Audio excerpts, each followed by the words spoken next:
नैऋत्य दिशा, जिओपॅथिक स्ट्रेस आणि द्वारदोष. घरात पैसा टिकत नाही, सतत आजारपण आणि कलह असतो, किंवा घरातील मुख्य व्यक्तीचे वर्चस्व कमी होत असेल, तर त्यामागे या दिशेचा दोष असू शकतो. घराचा नैऋत्य साऊथ वेस्ट कोपरा हा पृथ्वी तत्व आणि राहू पितृस्थानाची दिशा आहे. ही दिशा हलकी किंवा उघडी राहिल्यास घरातील मुख्य व्यक्तीचे वर्चस्व संपते आणि पैसा टिकत नाही.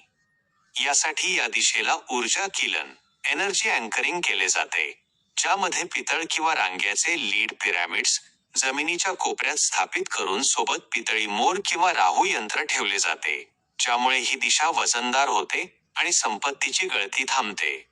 याशिवाय जमिनीच्या पोटातून येणाऱ्या जिओपॅथिक स्ट्रेस किंवा विषारी लहरींमुळे घरात विनाकारण आजारपण आणि कलह राहत असल्यास घराच्या चारही कोपऱ्यांत ब्लॅक टूरमलीन हे शक्तिशाली संरक्षण रत्न ठेवले जाते. हे रत्न अदृश्य नकारात्मक ऊर्जेचा प्रभाव निष्प्रभ करून घराभोवती एक सुरक्षा कवच तयार करते. आता शेवटी येतो मुख्य दाराचा द्वारदोष.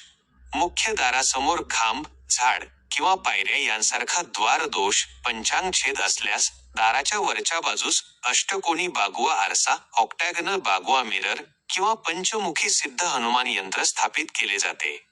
यामुळे बाहेरून येणारी नकारात्मक ऊर्जा त्या आरशावर आदळून पुन्हा मागे परावर्तित रिफ्लेक्ट होते आणि घरात कायम सकारात्मकता टिकून राहते. घरातील प्रत्येक दिशेचा ऊर्जेवर परिणाम होत असतो, म्हणून वास्तुशास्त्रातील हे उपाय जाणून घेणे महत्त्वाचे आहे. अशाच वास्तुशास्त्रातील दुर्मिळ आणि रहस्यमय माहिती जाणून घेण्यासाठी व्हिडिओ आवडला असेल तर लाईक करा, शेअर करा आणि चॅनलला सबस्क्राईब करायला विसरू नका. ओम नमः शिवाय.